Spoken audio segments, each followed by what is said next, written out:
मद्यपान और किसी भी व्यसन वस्तु का पान सेवन, उसमें कलयुग का निवास है। जिससे आपका व्यसन प्रधान होता है, ऐसी किसी भी वस्तु को आप लेते हैं तो उसमें कलयुग का निवास है।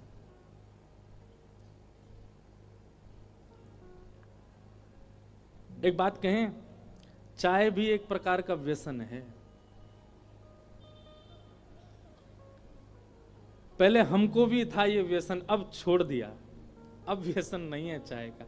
अब तो देखो, उसको व्यसन मतलब वो चाहिए ही चाहिए, ये व्यसन होता है। लेकिन मिल जाए तो ठीक है, नहीं मिले तो कोई दिक्कत नहीं, ऐसी स्थिति में रहो। और ऐसी स्थिति हर वस्तु के प्रति रखो, सिवाय तो हमें भी था, पर अब धीरे धीरे हमने छोड़ दिया। अब हमको कोई जरूरत फर्क नहीं पड़ता, मिले तो अच्छा, नहीं मिले तो कोई दिक्कत नहीं। पर यह भी एक व्यसन है। अब लोग बाग बड़े चतुर होते हैं, आपको पता है। एक जगह में यही बात कह रहा था तो एक व्यक्ति मुझसे आके बोला, महाराज जी हम पीते हैं पर कभी कभी पीते हैं दूसरी वाली चीज। ताली कौन बजागो भाई, वाह। चाय के लिए नहीं बोला, वो दूसरी वाली सोमरस, कड़वी शरबत, उसके लिए बोल रहे थे। बोले महाराज जी आज आप कथा में कह रहे थे कि चाहिए ही चाहिए, वो व्यसन होता। हमको चाहिए ही चाहिए नहीं, कभी कभी, महीना 2 महीना 4 महीना 6 महीना में तो छूट है। मैंने कही दारी के खुद तो जावेगो नरक में, मुंह ले जाएगो, मुंह ते हामी करवानो चारो है। लोग बहुत चतुर होते। कथा इसलिए बड़ी समझ के संभल के करनी पड़ती है, लोग कहां से क्या बात ले जाएं।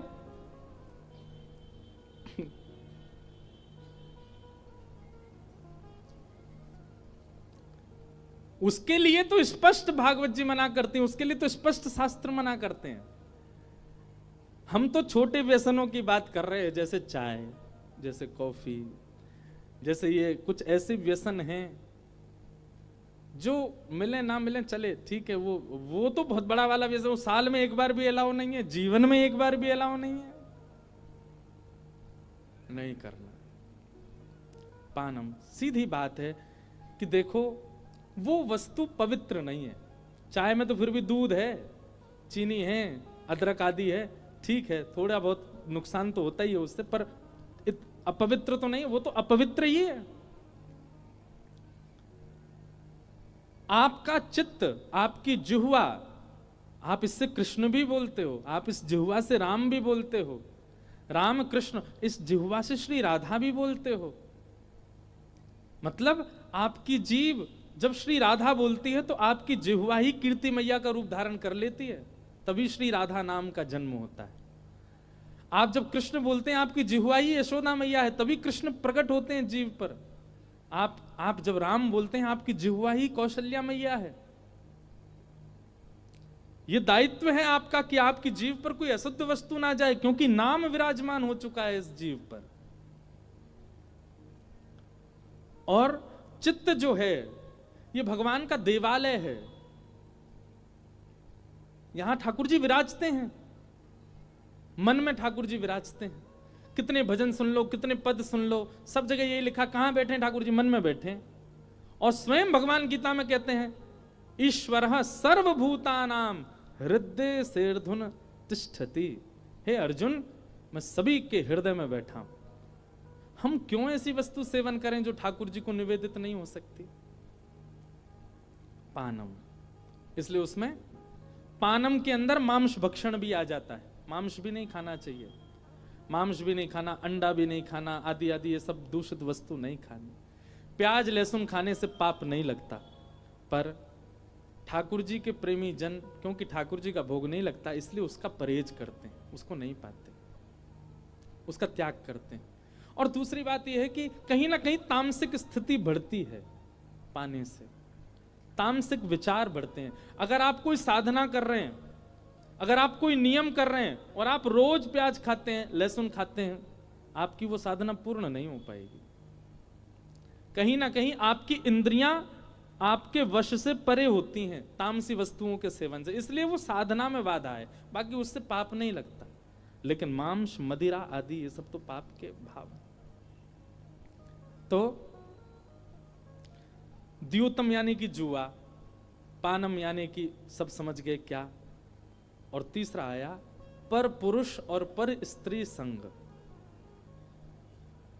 इन सबके प्रति विवाह के बाद एक पत्नी व्रत, विवाह के बाद एक पति व्रत ये धारण करना, उसके बाद उपरांत किसी के। अब इसमें भी बड़े, एक आया मेरे से बोला विवाह से पहले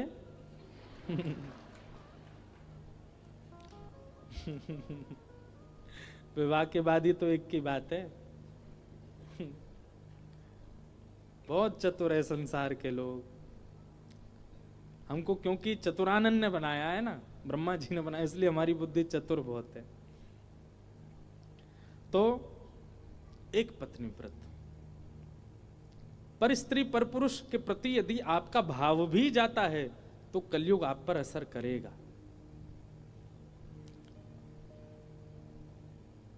और चौथा स्थान है सूना यानी कि हिंसा, विवाद, कलेश। कई बार ऐसा होता, आज ही महाराज जी कहां गए पता नहीं, दिख ही नहीं रहे। हम और महाराज जी बात कर, अब ढूंढो नहीं, देखो इधर ही। आज ही हम लोग बात कर रहे थे, कोई बात ऐसी सुनने में आई, मैंने महाराज जी रहने दो, 3-4 दिन की कथा और है। वैष्णव का स्वभाव है विवाद में नहीं पड़ना चाहिए। वैष्णव का स्वभाव है किसी जहां लग रहा हो कि कुछ भिड़ंत होगी, कुछ कलेश होगा, कुछ कहासुनी होगी, वैष्णव पहले ही शांत हो जाता, नहीं करता वो काम। और कई लोग हैं वो तो तैयारी कर, मैं तो इसी दिन की प्रतीक्षा कर रहा था कब लड़ूं तुझसे। ये वैष्णव नहीं हो सकता। वैष्णव तो नजरअंदाज करना जानता है, वो तो भूलना जानता है, वो तो छोड़ना जानता है, वो आगे निकलना जानता है। पर कई लोग हैं एक ही जगह खड़े रहते हैं, नहीं बदला तो लूंगा तुझसे, मैं कह के तो मानूंगा इसको, इसकी करनी का फल तो दूंगा। ये वैष्णव का स्वभाव नहीं होता, महासंसारी का स्वभाव है ये। भक्त तो लेट गो करता है, ठीक है जान दो यार, ठीक है जो हुआ सो, ठाकुर जी सब देखेंगे, ऐसे बन जाओ। तो पहला स्थान जुआ, दूसरा स्थान दूषित सेवन, तीसरा स्थान परिस्त्री पर पुरुष संग, चौथा स्थान हिंसा, और पांचवा और अंतिम स्थान बिना मेहनत के कमाया गया धन।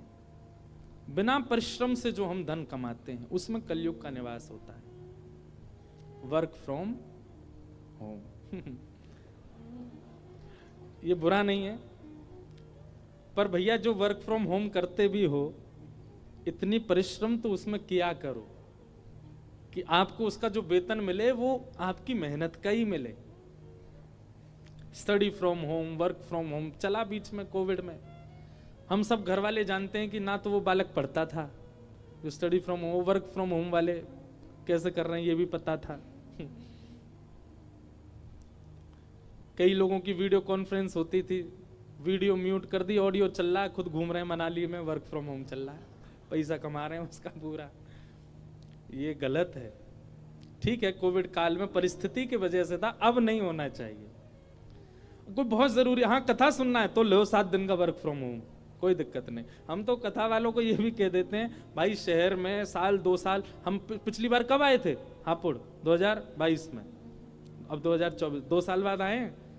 तो 2 साल में यदि टाइफाइड की भी लीव डालनी पड़े तो कोई दिक्कत नहीं, 7 दिन के लिए हमारे डॉक्टर ने मना किया हम नहीं आ सकते, इससे कोई दिक्कत नहीं है।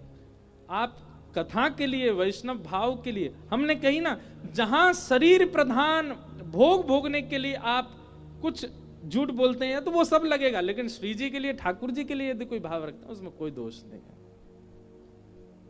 कई लोग हैं कथा में भी अभी भी बैठे होंगे जो झूठ बोल के आए हैं, हम कथा सुन, कई बालक आते हैं मिलने, हम घर से झूठ बोल के आए, हम कॉलेज में झूठ बोल के आए। कौन सा आप जीवन भर के लिए झूठ बोल रहे हो? 7 दिन कथा सुनने के लिए, स्वयं को सुधारने के लिए तो झूठ बोला, उसमें कोई दोष नहीं। तो ये 5 स्थान है भैया, समझ जाओ, समझ जाओ।